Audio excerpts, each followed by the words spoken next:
चतुर्भुज, समांतर चतुर्भुज और पतंग चतुर्भुज देख लिए, तीनों देख लिए। 4 नंबर देखेंगे सम चतुर्भुज। क्या देखेंगे हम लोग? सम चतुर्भुज। चलिए हम लोग इसके बारे में समझते हैं। सम चतुर्भुज 4 नंबर हमारा टॉपिक है सम चतुर्भुज। सम चतुर्भुज इंग्लिश में बोलते हैं रोम्बस, आर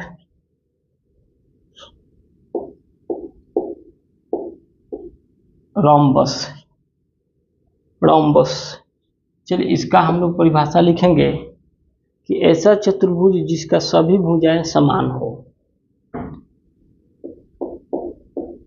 ऐसा चतुर्भुज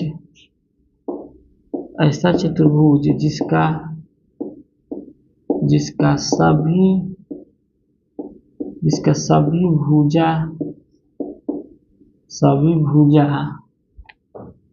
भुजा समान हो, सभी भुजा समान हो, वे सम चतुर्भुज कहलाता है। वे सम चतुर्भुज कहलाता है। वे सम चतुर्भुज कहलाता है। वे सम चतुर्भुज कहलाता है। ठीक, सम चतुर्भुज। अब सम चतुर्भुज कैसा होता है तो देखिए सम चतुर्भुज का फिगर।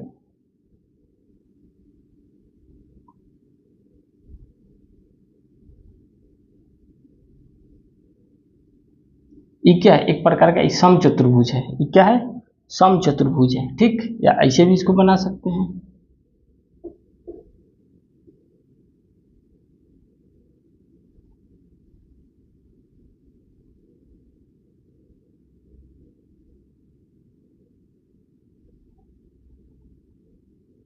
सम चतुर्भुज है। इसका नाम देना हो तो आप दे सकते हैं ए बी और क्या C D, A B C D. इसका भी नाम दे सकते हैं ए बी सी डी। अब देखिए सम चतुर्भुज में हम लोग जानेंगे कि सम्मुख कोण बराबर होते हैं।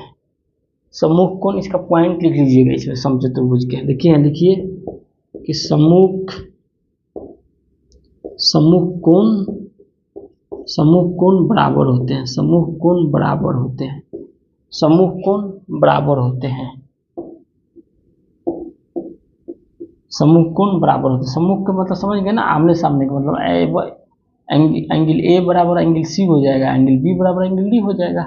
समझ रहे हैं? सम्मुख कोण बराबर होते हैं। अब चलिए अब लिखेंगे विकर्ण। सम्मुख भुजा भी समांतर होता है। इसका सम्मुख भुजा भी क्या होता है? लिख लीजिए इसे पॉइंट। सम्मुख भुजा भी क्या होता है? समांतर होता है। सम्मुख भुजा भी क्या होता है? समांतर होता है। सम्मुख भुजा भी क्या होता है? समांतर होता है। विकर्ण एक दूसरे को समकोण पर समद्विभाजित करता है। ठीक, और इसका क्या कंडीशन है कि विकर्ण एक दूसरे को समकोण पर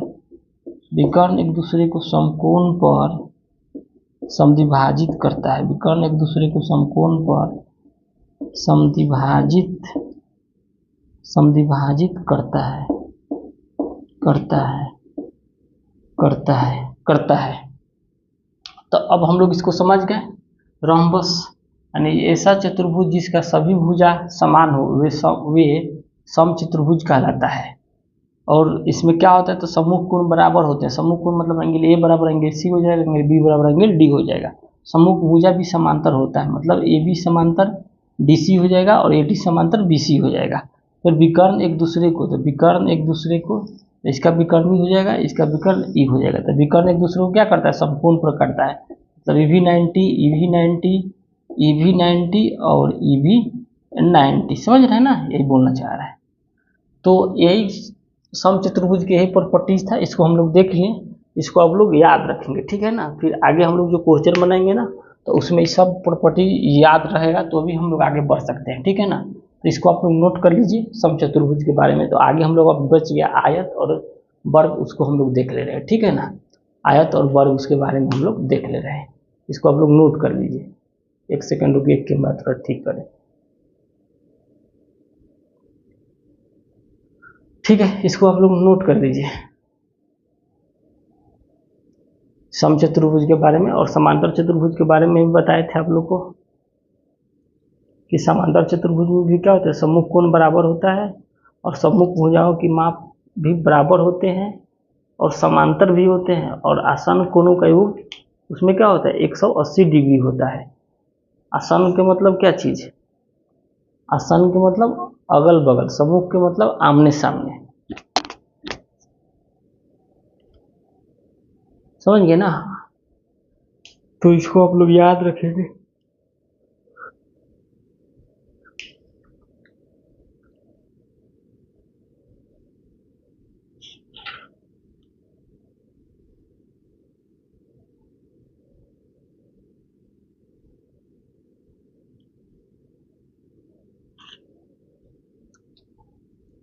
चलिए ठीक है, इसको मिटाते हैं, वर्ग की परिभाषा हम लोग देख लेते हैं।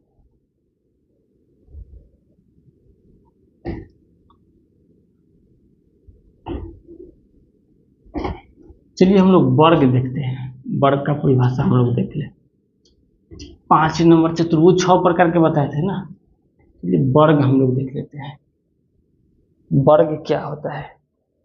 चलिए भले सॉरी आयत देखते हैं, आयत, इसके बाद वर्ग देखेंगे। आयत 5 नंबर में आयत यानी रिक्टेंगल, RECTAN, रिक्टेंगल। चलिए रिक्टेंगल हम लोग लिखेंगे कि ऐसा चतुर्भुज जिसकी सम्मुख भुजाएं बराबर हो। देखिए ऐसा ऐसा चतुर्भुज, ऐसा चतुर्भुज, ऐसा चतुर्भुज जिसकी सम्मुख भुजाएं बराबर हो, ऐसा चतुर्भुज, ऐसा चतुर्भुज, ऐसा चतुर्भुज जिसकी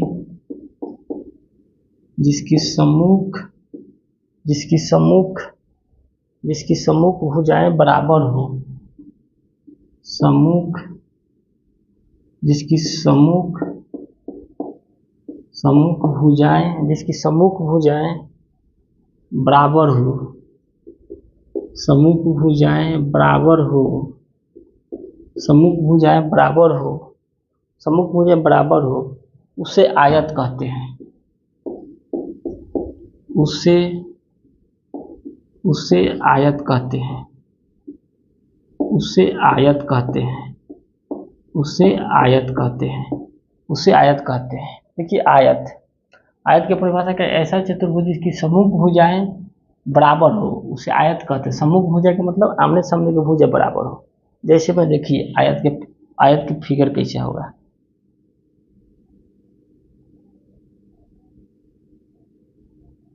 ये क्या है, आयत हो गया ना।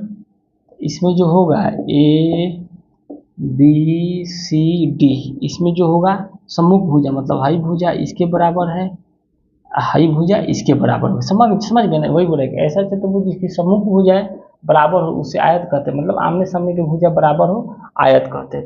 इसमें आमने सामने की भुजा क्या होता है, बराबर होता है। इसका प्रत्येक कोण 90 डिग्री का होता है, और विकर्ण आपका यही हो जाएगा, इसका भी ये विकर्ण हो जाएगा, इसका ये वाला इसका विकर्ण हो जाएगा। प्रत्येक कोण कितना डिग्री, 90 डिग्री का होता है। ये भी 90 हो जाएगा, ये भी 90 हो जाएगा, और ये भी 90 डिग्री का होता है। यानी प्रत्येक कोण इसका कितना डिग्री का होता है, 90 डिग्री का होता है। समझ गए ना, प्रत्येक कोण 90 डिग्री का होता है। और विकर्ण की लंबाई क्या होता है, इसमें समान होता है। प्रत्येक कोण 90 डिग्री का होता है, तो लिखना होगा तो आप लोग लिख लीजिएगा कि प्रत्येक कोण 90 डिग्री का होता है और विकर्ण की लंबाई क्या होता है, दोनों बराबर होता है। विकर्ण की लंबाई क्या है, विकर्ण की लंबाई दोनों बराबर होता है। विकर्ण की लंबाई दोनों में क्या होता है, बराबर होता है, बराबर होता है। विकर्ण की लंबाई क्या होता है, बराबर होता है। ठीक है, तो यही है आयत का प्रॉपर्टीज, यही है कि आयत की भुजा क्या होता है, आमने सामने की भुजा बराबर होता है। ठीक है, आयत के आमने सामने की भुजा बराबर होता है और सब प्रत्येक कितना 90 डिग्री का होता है। और विकर्ण की लंबाई क्या होता है, दोनों का बराबर होता है। चलिए इसको नोट कर लीजिए। उसके बाद लास्ट एक ठो बचा है वर्ग, हम लोग वर्ग देख लेंगे, वर्ग देख लेंगे, इसको नोट करिए।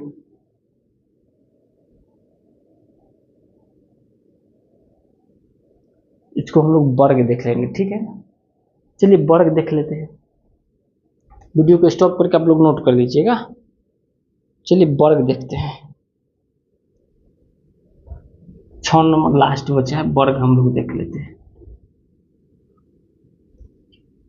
वर्ग देखते हैं, चलिए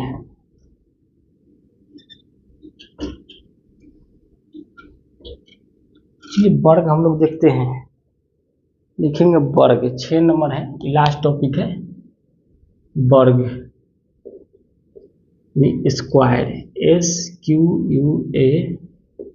चलिए इसका परिभाषा हम लोग लिखते हैं, लिखेंगे ऐसा चतुर्भुज जिसकी चारों भुजा समान हो, ऐसा चतुर्भुज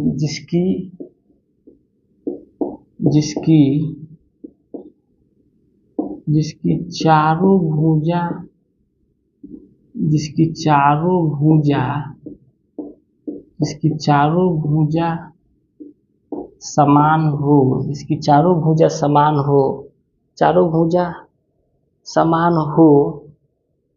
भुजा समान हो, उसे क्या कहते हैं, उसे वर्ग कहते हैं। चारों भुजा समान हो उसे वर्ग कहते हैं। देखिए वर्ग का फिगर कैसे बनेगा,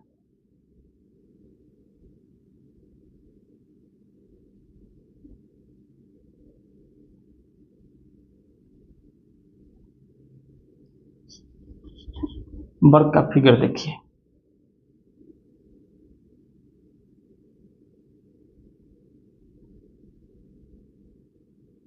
देख रहे हैं ना, ये क्या है, वर्ग है।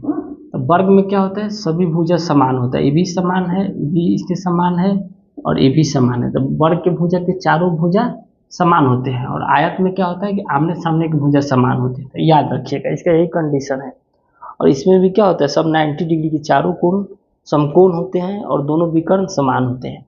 इसमें भी क्या होता है, देखिए ये विकर्ण है, इसके बराबर हो जाएगा, ये विकर्ण इसके बराबर हो जाएगा। तो देखिए इसमें क्या हो जाएगा, ये भी 90 डिग्री का है, ये भी 90 डिग्री का है, ये भी 90 डिग्री का है और ये भी 90 डिग्री का है, ठीक। तो 90 90 90 और 90 डिग्री हो गया ना।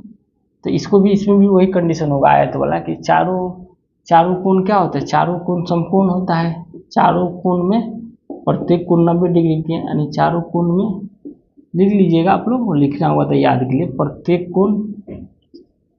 प्रत्येक कोण कितना डिग्री का, प्रत्येक कोण 90 डिग्री का होता है, 90 डिग्री का होता है, 90 डिग्री का होता है। और विकर्ण की लंबाई क्या होता है, समान होता है। विकर्ण की लंबाई समान होता है, विकर्ण की लंबाई समान होता है, विकर्ण की लंबाई क्या होता है, समान होता है। तो इस चीज को आप लोग, अब हम लोग समझ गए। अब कल हम लोग देखेंगे, कल के वीडियो में इसका देखेंगे 3.1 हम लोग देख लिए, क्लास 8 का मैथ चल रहा है, ठीक है ना, क्लास 8 का मैथ है बिहार बोर्ड से। तो इसका 3.1 हम लोग देख लिए, 3.1 देख लिए। हम लोग कल के वीडियो में देखेंगे 3.2 एक्सरसाइज, हम लोग देखेंगे 3.2 का क्वेश्चन, ठीक है ना। तो वीडियो कैसा लगा जरूर आप लोग कमेंट करके बताइएगा। और हमारे चैनल के नाम है सिंघम ऑनलाइन क्लासेस। तो जाए और यूट्यूब पर सर्च करें और इसको लाइक सब्सक्राइब शेयर जरूर करें और इसका बेल आइकन जरूर दबा लें, ताकि कोई भी वीडियो अपलोड करेंगे तो आप लोग के पास नोटिफिकेशन जाएगा। और सब्सक्राइब करें कि जब भी कोई वीडियो अपलोड करें तो आप लोग के पास उसका नोटिफिकेशन चला जाए, ताकि आप लोगों को पता चले कि नया वीडियो अपलोड कुछ हुआ है, ठीक है।